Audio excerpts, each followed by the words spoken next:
Hello guys, good morning.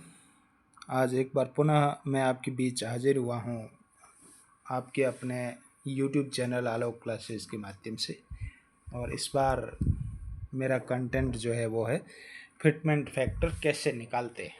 आपने बहुत सुना होगा, जब जब पे कमीशन आता है तो वेतन कितना बढ़ेगा, इस तरह के प्रश्न, और किस आधार पे बढ़ेगा।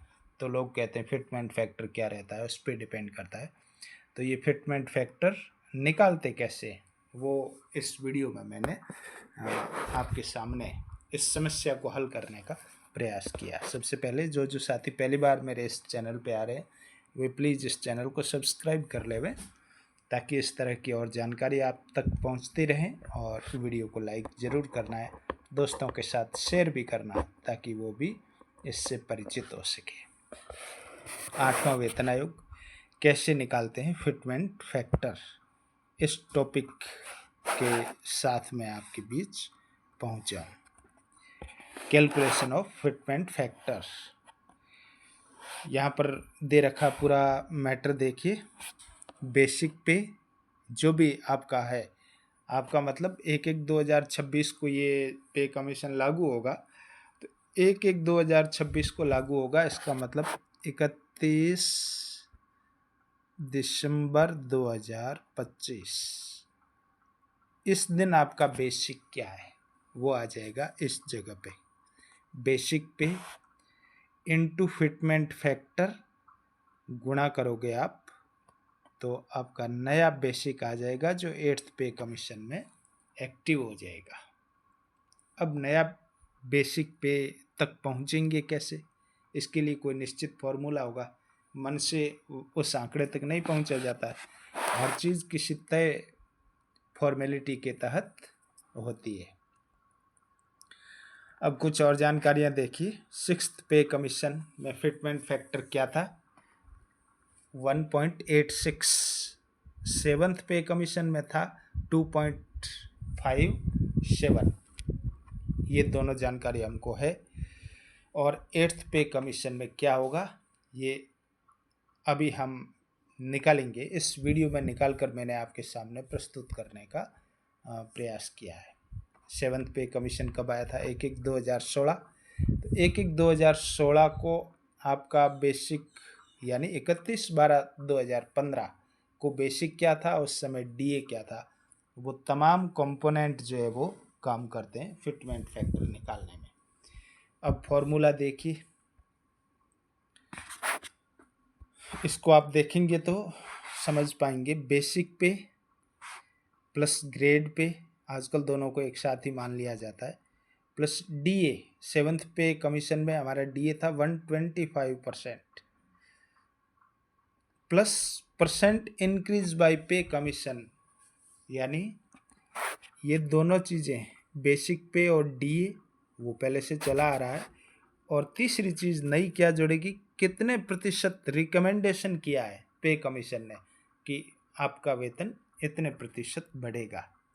वो मैंने सारणी इस वीडियो में आपको दिखाई है कि 2nd से लेकर 7th पे कमीशन जो आए हैं उनमें कितना कितना प्रतिशत वेतन वृद्धि का रिकमेंडेशन सीपीसी ने दिया था, वो भी मैं दिखाऊंगा आपको। अब 8th पे कमीशन आएगा कब, वो तिथि से हम सब परिचित है, 1/1/2026। हमारा बेसिक देखा जाएगा कौन सी तिथि का, 1/1/2026 को आ रहा है, इसका मतलब ये बेसिक देखा जाएगा। इस जगह पे मैंने जो तारीख डाली है 31/12/2025, इस दिन हमारा कितना बेसिक था वो देखा जाएगा।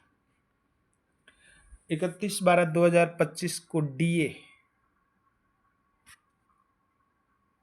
था 125%। सॉरी, यहाँ मैंने 2025 लिख दिया, ये 15 है। 2015 को डीए हमारा 125% था। अब हमारा जितना भी बेसिक है, किसी का 18,000 होगा, कोई 50 पे होगा, कोई 80,000 पे होगा, जितना भी बेसिक है उसको 1 इकाई मानना है। कितना मानोगे, 1 इकाई। ये हल किया मैंने, आगे पूरा देखना तो समझ पाएंगे, बिना स्किप की वीडियो को देखते रहिएगा।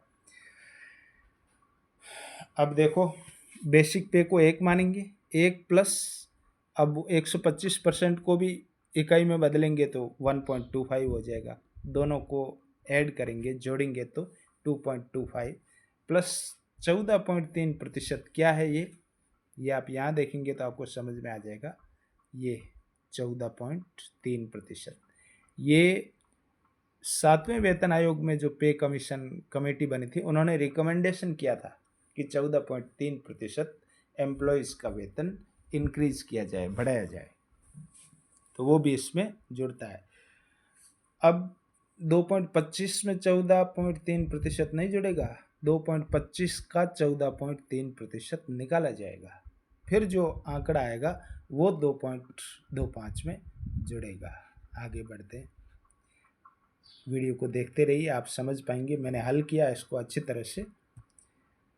यहाँ देखिए 2.25 क्या, ये तो समझ में आ गया हमको। एक इकाई हमारा वेतन था और 1.25 DA था, दोनों मिलकर 2.25 हो गए। तो 2.25 इंटू 14.3 क्या है, वेतन वृद्धि का सुझाव दिया था CPC ने, 14.3% है, इसलिए भाग 100 आया यहाँ पे। अब इसको हल करके देखा तो हमारे पास ये उत्तर निकल के आया 0.32। अब 2.25 प्लस 0.32 को जोड़ेंगे तब आंकड़ा निकल कर आया 2.57। इसलिए 7th पे कमीशन में हमारा फिटमेंट फैक्टर क्या था, 2.57। ऐसे निकालते हैं फिटमेंट फैक्टर, यानी हमारा बेसिक प्लस उस समय का DA, और तीसरी चीज़ जो है, तीसरा पहलू है कि पे कमीशन ने कितने प्रतिशत वेतन वृद्धि का सुझाव दिया है। तीनों चीज़ें जुड़कर फिटमेंट फैक्टर बनता है। हो गया क्लियर, उदाहरण से समझाया।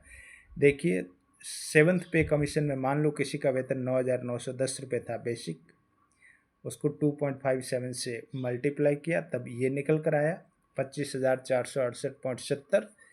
अब एक लेवल चार्ट बना हुआ था, उस लेवल चार्ट में यदि मान लो ये एग्जैक्ट आंकड़ा नहीं था तो इससे हायर, लेवल 4 में आता है ये आंकड़ा, तो इससे हायर स्टेप में जो भी अमाउंट था 25,500 था, तो इस कर्मचारी का जो 31/12/2015 तक 9,910 बेसिक पे था, वो 25,500 पे पहुंच गया। आगे बढ़ते हैं। अब तक तो 6ठे 7वें वेतन आयोग की बातें की हमने। अब 8वां वेतन आयोग पे कमीशन फिटमेंट फैक्टर क्या होगा, लागू कब होगा, माना जाएगा 1/1/2026 से, ये तिथि है। DA एज ऑन 1/1/2025, इस समय हमारा 55% चल रहा है। DA will be as on 1/7/25, जुलाई में और DA बढ़ेगा। अब अपन अनुमान लगाते हैं कि वो 2% बढ़ेगा, हो सकता 3% भी हो जाए, ज़्यादा भी हो जाए, लेकिन ये काल्पनिक माना मैंने 2, तब हो गया 57% DA। अब फिर फिटमेंट फैक्टर निकालने का वो फॉर्मूला वापस अप्लाई होता है। यहाँ पे देखो, बेसिक पे plus DA plus percent increase by CPC। अब वो भी कल्पना करनी है अपने को कि CPC कितने प्रतिशत वेतन वृद्धि का रिकमेंडेशन करेगा, वो भी इस पर डिपेंड करता है, तो उसको भी काल्पनिक माना हमने। तो एवरेज रिकमेंडेशन, एवरेज कहाँ से निकाला, ऊपर ले चलता हूँ मैं आपको। ये जो टोटल आंकड़े हैं, ये जो वेतन वृद्धियों का सुझाव दिया, इसका मैंने एवरेज निकाला तो वो कितना निकल कर आया, वापस नीचे ले चलता हूँ मैं, देखो वो निकल कर आया था 26.95%। तो कल्पना करते हैं कि इतना वेतन वृद्धि का सुझाव CPC देगा, फिर भी अपन इतना नहीं लेकर कितना लेते, 20% वेतन वृद्धि मान लेते हैं कि 8वां वेतन आयोग जो है वो 20% वेतन वृद्धि का सुझाव देगा केंद्र सरकार को। अब 20% के हिसाब से निकालो फिटमेंट फैक्टर। एक क्या है हमारा बेसिक, 0.57 क्या है, वो DA 31/12/2025 तक होगा वो, प्लस 20% का सुझाव दिया है। अब इन सब को हल करेंगे तो आंकड़ा निकल कर आया 0.31। अब 0.31 जुड़ेगा किस में, 1.57 प्लस 0.31, दोनों जुड़ के हो गया 1.88, अतः फिटमेंट फैक्टर रहने वाला है 1.88 या इसके आसपास, यानी 1.90 भी हो सकता है, 1.92 भी हो सकता है। वो डीए पे डिपेंड करता है, अपना डीए कहाँ तक पहुँचता है उस पर। लेकिन एग्जैक्ट यदि 57 डीए रहता है और 20% का रिकमेंडेशन देती है सीपीसी, तो ये 1.88 रहेगा। अब उदाहरण देखो, बेसिक इनटू फिटमेंट फैक्टर। मान लेते हैं किसी कर्मचारी का 31/12/2025 को बेसिक होगा 52,300, फिटमेंट फैक्टर ये, तो वो उसका न्यू बेसिक जो निकल कर आएगा 98,324, या जो टेबल बनेगी उसमें एग्जैक्ट आंकड़ा ये नहीं है, तो इससे हायर स्टेप जो भी है वो अप्लाई रहेगा।